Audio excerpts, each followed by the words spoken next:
Preschool, it's Miss Alyssa. Welcome to our very last session of OT. I do have an activity for this week. I know I initially was not going to have one, but I do have a lot of you signed up for Zoom this week. So I want to make sure if you choose, we have something to do. I hope everyone is having a great Memorial Day. I want to say thank you to all of our soldiers and sailors out there who are fighting for our country or who have fought for our country.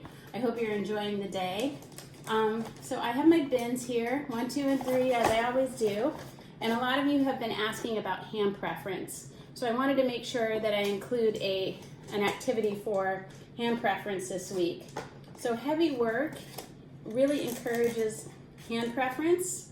So one way to do heavy work is by hammering with a mallet. I don't have a play mallet at home or a little tool set, so I made one.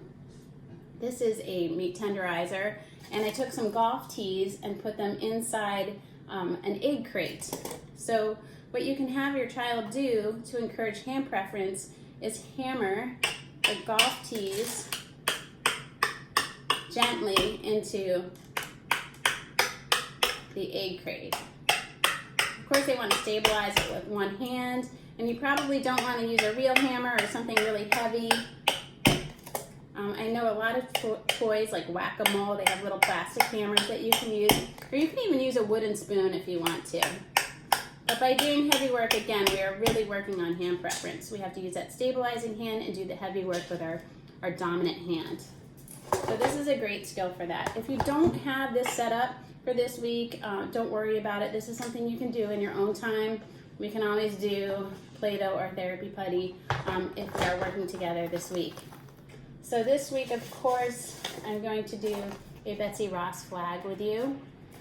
You will need a half a sheet of red paper. Make sure you fold it long ways because you'll need the half sheet to go horizontally so that you can make the long stripes. You will need a quarter sheet of blue paper to put the stars on. You will need a sheet of white paper, printer paper, a hole puncher, scissors, glue. I have a black marker and a piece of white scrap paper to hole punch. So we're going to start doing this first by making our red stripes. And there are 13 stripes on the flag.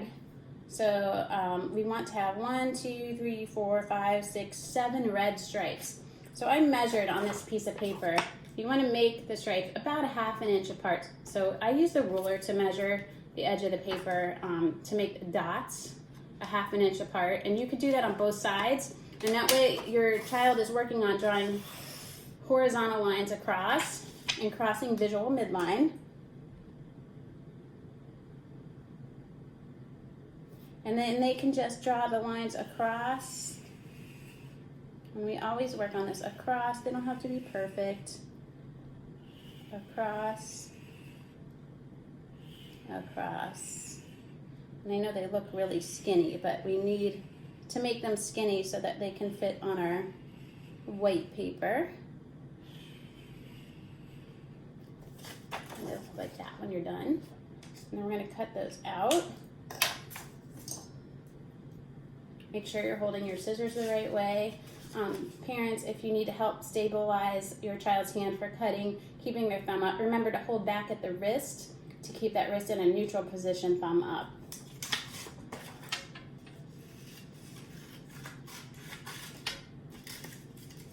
Whoops. Maybe a little bit harder to cut the skinny stripes, but hang in there, kids. And parents, if your child's hands get tired from cutting, have them cut maybe 3 stripes or 2 stripes, and then you can do the rest for them, or have some pre-cut. This does take a little while to cut all of these stripes.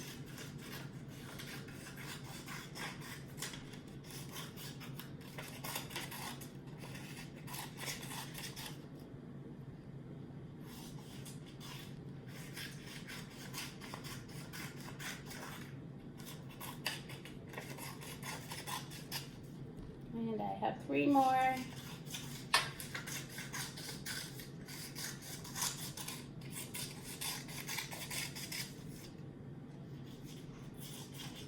And I did learn the hard way that if you make the stripes too wide, you're never going to get them all in on the flag.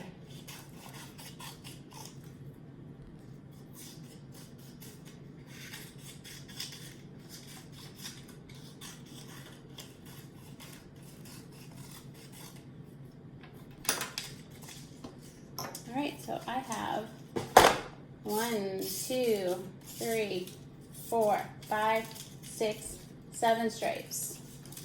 Taking my glue stick, we're going to put the red one at the bottom first.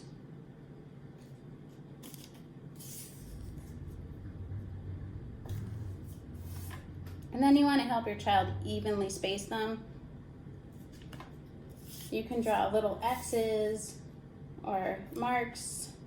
And again, this doesn't have to be perfect. This is preschool. We are just learning our skills. And I actually love the American flag because we get to work on our lines across while honoring America. And we'll try to hurry this up. This actually might take us a little longer this week.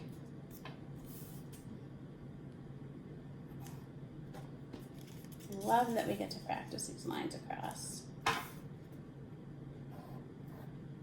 Now mine aren't perfectly spaced, but it still looks like the American flag. And I made my stripes across. And again, we'll make sure we push down to make sure they stick. And again, any of this can be pre-cut. We're going to take our quarter sheet of blue paper and put it in the upper left-hand corner. Like that. And then we're going to take that scrap sheet of white paper that I have. And because it's a Betsy Ross flag, we're going to do 13 hole punches. I didn't think 50 would work. It's a lot of hole punching. So this is to represent the 13 colonies during the American Revolutionary War. This is great too because it really helps your kids work on counting. We had to count our stripes, we have to count our circles. 1, 2, 3, 4, 5, 6, 7, 8, 9, 10, 11, 12, 13. My hole puncher has one of these little catchers here, so I have to dump the holes out. Now we're going to practice another pre-writing shape. So we're going to make a circle with our glue stick. I don't know if you can see that. My stripes are falling off. A circle. And we can pick up these little tiny circles and put them all on the glue. And you want to put 13 around. This may be tricky for little hands. If you have stickers, or even if you want to rip little pieces of paper, if you don't have a hole puncher, and use 13 little pieces of white paper, that could represent the stars as well. Or even better yet, if you have paint, we always paint with Q-tips at school, so you can use white paint with a Q-tip or a little paintbrush, and then that way you can work on your grasp. And we have our Betsy Ross flag. So that's our craft for today. And then lastly, I'm going to clean all this up. We have our self-help skills. So you guys probably have the hang of this by now. The 3 things we always work on is zipping, first flat on the table, buttoning, and you can always get an old garment. I prefer big buttons. And in case you're new to these videos, big buttons are easier, and buttoning is easier than unbuttoning. I bet you didn't know that. And then we have snaps. So one thing when you're zipping, if you're new to these videos, make sure thumbs are always up when you're teaching kids to zip. Last week we had a nice thumbs up exercise in the beginning of our video. And I always say put the car in the garage because it looks like a little car at the end of the zipper. And then if you could really point out that little hole there to your child, they know that they have to slide the car in the garage. And pull up. And for buttons, I always use the verbal cue, peekaboo, pull it through, because you can start by teaching them just to pull the button through by pushing it halfway into the hole, showing them the half of the button on the other side, and telling them to pull. And then you can try it while wearing it. And for snapping, you probably saw this in the other videos. Again, you have to point out some kind of visual cue. So I always call this the belly button, tell them to look for the belly button to line up the hole. Flat on the table, and I always tell the kids to use their thumb and listen for the pop. There we go. And that's it for this week for preschool.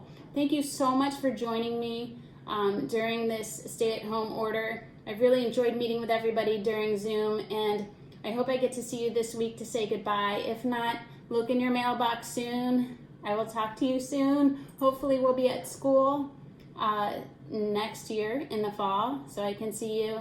And thanks again. Have a great summer.